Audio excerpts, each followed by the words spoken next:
ACE Personal Trainer Manual Chapter 8 Physiological Assessments, page 217, beginning with cycle ergometer testing.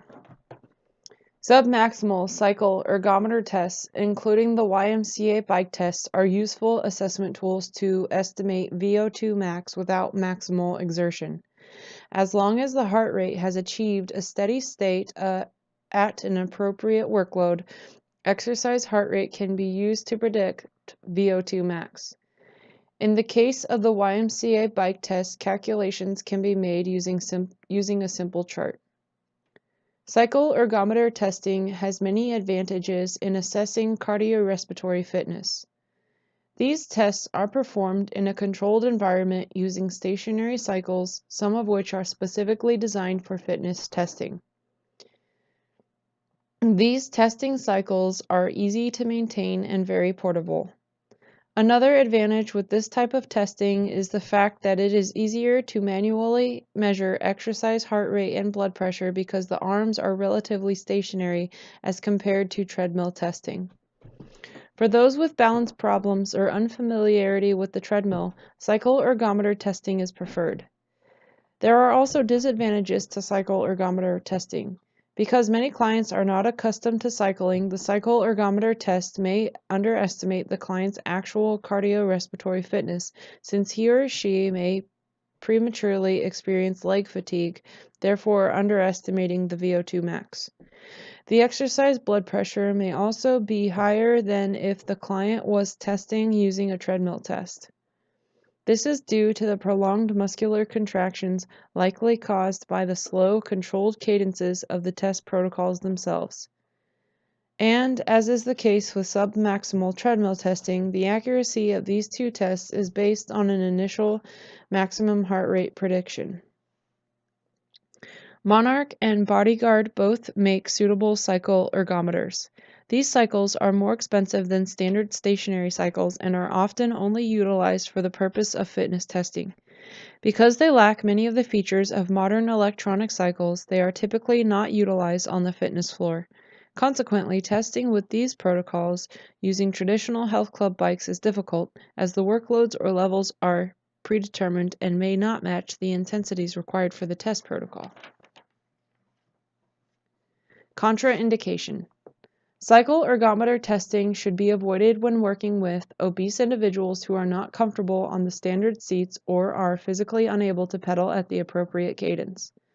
Individuals with orthopedic problems that limit knee range of motion to less than 110 degrees.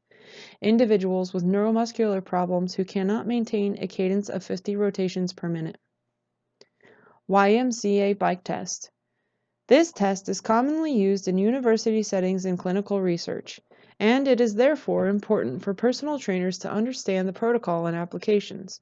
The YMCA bike test measures heart rate response to incremental and predetermined 3-minute workloads that progressively elicit higher heart rate responses.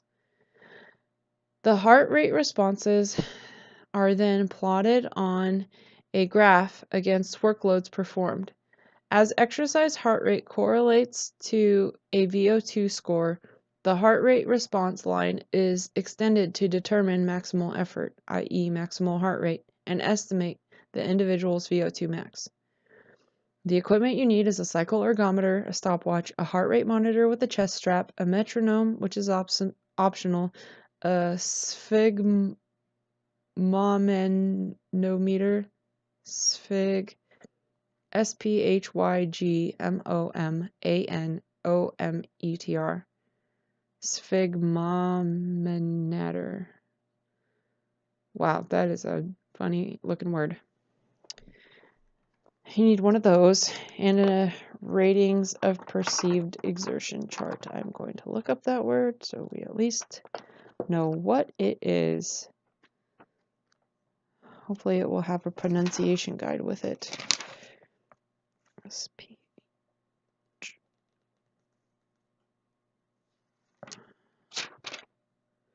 Oh. Sphygmomanometer. Sphygmomanometer. an instrument for measuring blood pressure in the arteries. Okay then. Estimate the submaximal target exercise heart rate using the Tankana, Monahan, and Seals formula, 208 minus 0.7 times age times 85%, or the Gellish formula, 206.9 minus 0.67 times age. Record this value on a testing form. This is one of the test endpoints. If a heart rate strap and monitor are unavailable, calculate a 15-second count for this value. Measure and record the client's age in pounds and convert that weight to kilograms by dividing the weight by 2.2. Measure and record seated resting blood pressure. Discuss RPE and remind the client that he or she will be asked for perceived exertion levels throughout the test.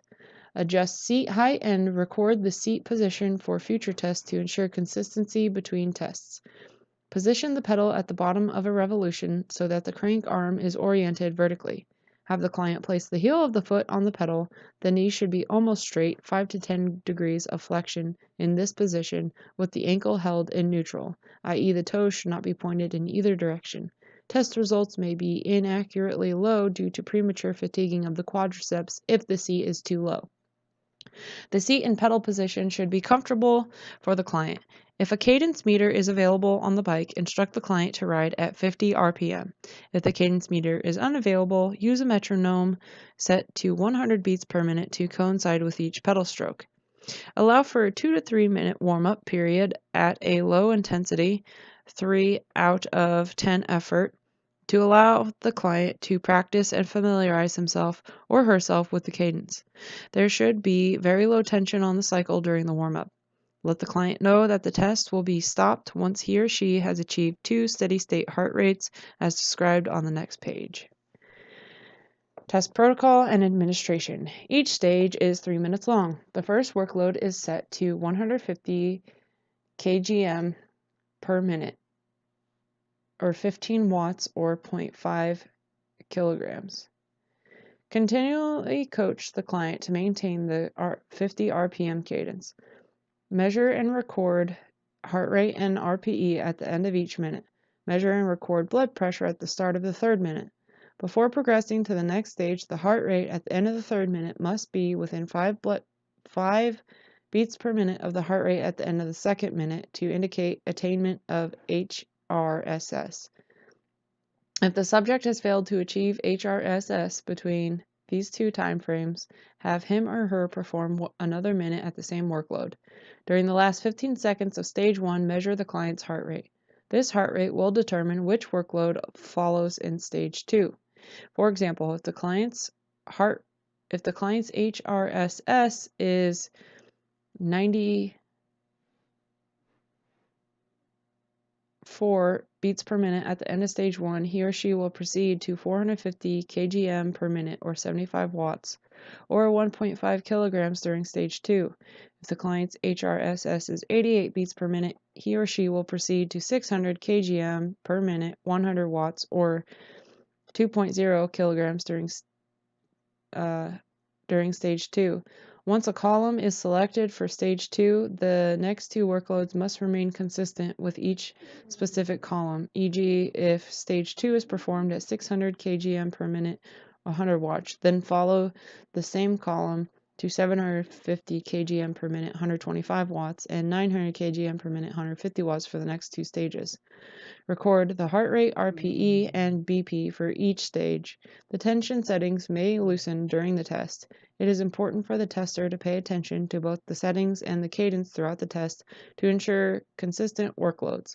Additionally, discourage the client from talking during the test, as the effort to talk raises the heart rate, artificially elevating heart rate responses to workload performed. The use and practice of signals should be encouraged: thumbs up, thumbs down. The YMCA bike test protocol is laid out in figure 8-10. I'm not going to read through it.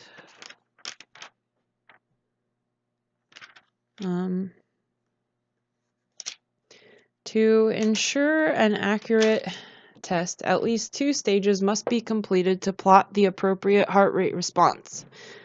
These heart rate measurements must be between 110 beats per minute and 70% of the heart rate reserve, HRR. Also, the exercise heart rate in the second and third minutes of stage 2 must be within 5 beats per minute of each other.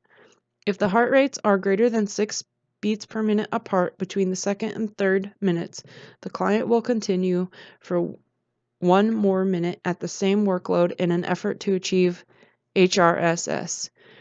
Note, approximately 10% of subjects will not achieve the HRSS, so the test should be discontinued as it will not be valid. Post-test procedure. The client should cool down at a work rate equivalent to or lower than the first stage. As the client cools down on the cycle, continue to observe him or her as negative symptoms can arise immediately post-exercise. Plot heart rate against workload to estimate VO2 max. Determine the subject's maximum heart rate and draw a line across the graph at this value. Plot 2 steady-state heart rates between 110 and 115 beats per minute against the respective workload performed. Draw a line through the heart rate coordinates and extend the line to maximum heart rate. If more than 2 points are used, draw a line of best fit between the coordinates if necessary. Drop a line perpendicular from this point to the baseline to determine estimated VO2 max indicated along the x-axis. So the table that I just read is VO2 and energy cost of cycling, and how to plot all of the readings that you just collected.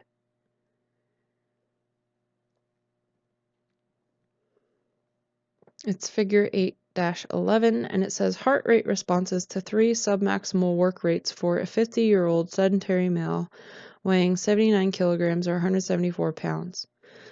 VO2 max was estimated by extrapolating the heart rate response to the age-predicted maximum heart rate of 173 beats per minute based on 208 minus 0.7 times age. The work rate that would have been achieved at that heart rate was determined by dropping a line from that heart rate value to the x-axis. VO2 max is estimated to be 2.1 liters per minute. The other two lines estimate what the VO2 max would have been if the subject's true maximum heart rate was +1 or -1 standard deviation from the 173 beats per minute value. VO2 max conservation. Oxygen uptake is dependent on the size of the individual being tested. To compare VO2 max among individuals of different weights, oxygen uptake in milliliters must be divided by body weight in kilograms. To calculate this conversion, perform the following steps. Convert liters per minute to milliliters per minute by multiplying by 1,000. Convert body weight to pounds in pounds to kilograms by dividing 2.2. Divide milliliters and kilograms. Oxygen uptake is always measured per minute, so the units become milliliters divided by kilograms divided by minutes.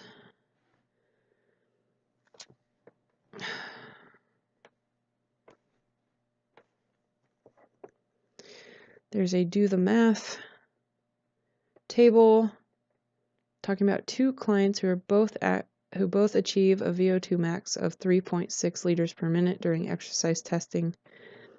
Then you make comparisons between the 2 individuals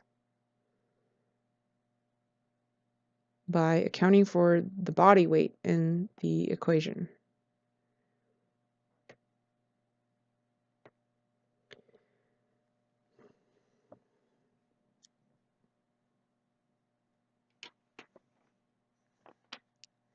All right, ventilatory threshold testing. Ventilatory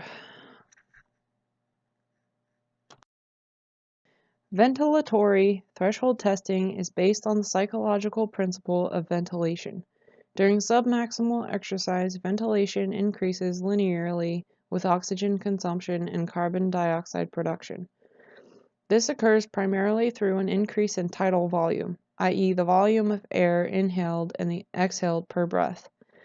At higher or near maximal intensities, the frequency of breathing becomes more pronounced, and minute ventilation, measured as the volume of air breathed per minute, rises disproportionately to the increase in oxygen consumption.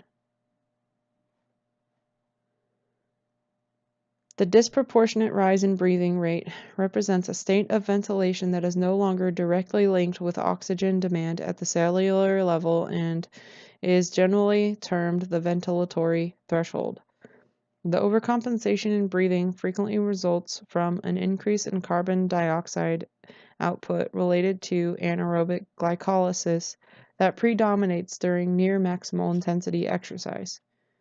During strenuous exercise, breathing frequency may increase from 12 to 15 breaths per minute at rest to 35 to 45 breaths per minute.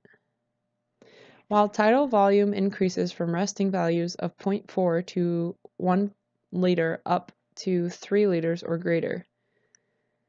As exercise intensity increases, ventilation increases in a somewhat linear manner, demonstrating deflection points at certain intensities associated with metabolic changes within the body. One point, called the crossover point or the first ventilatory threshold, VT1, represents a level of intensity blood lactate accumulates faster than it can be cleared, which causes the person to breathe faster in an effort to blow off the extra CO2 produced by the buffering of acid metabolites. Prior to this intensity, fats are a major fuel and only small amounts of lactate are being produced. The cardiorespiratory challenge to the body lies with inspiration and not with the expiration of additional amounts of CO2 associated with buffering lactate in the blood. The need for oxygen is met primarily through an increase in tidal volume and not respiratory rate. Past the crossover point, however, ventilation rates begin to increase exponentially as oxygen demands outpace the oxygen delivery system and lactate begins to accumulate in the blood. Consequently, respiratory rates increase. The second disproportionate increase in ventilation, the second ventilatory threshold, sometimes called the respiratory compensation threshold, or RCT, occurs at the point where lactate is rapidly increasing with intensity and represents hyperventilation even relative to the extra CO2 that is being produced. It probably represents the point at which blowing off the CO2 is no longer adequate to buffer the increase in acidity that is occurring with progressively intense exercise. In well-trained individuals, VT1 is approximately the highest intensity that can be sustained for 1 to 2 hours of exercise. In elite marathon runners, VT1 is very close to their competitive pace. The VT2 is the highest intensity that can be sustained for 30 to 60 minutes in well-trained individuals. An important note for testing purposes is that the exercise intensity associated with the ability to talk comfortably is highly related to VT1. As long as the exerciser can speak comfortably, he or she is most always below VT1. The first point where it becomes more difficult to speak approximates the intensity of VT1, and the point at which speaking is definitely not comfortable approximates the intensity of VT2. Refer to Chapter 11 for more information on how to apply the VT1 and VT2 to exercise programming. Some trainers may have access to metabolic analyzers that will allow them to identify VT1 and VT2 using the respiratory exchange ratio scores, approximately 0.5 to 0.87 for VT1 and approximately 1.0 for VT2. However, the majority of trainers will not have access to metabolic analyzers and will need valid field tests to identify these markers. This section reviews field tests for measuring heart rate at VT1 and VT2. Contraindications. This type of testing is not recommended for individuals with certain breathing problems, asthma, or other chronic obstructive pulmonary disease, COPD, individuals prone to panic and anxiety attacks, as the labored breathing may create discomfort or precipitate an attack, those recovering from a recent respiratory infection.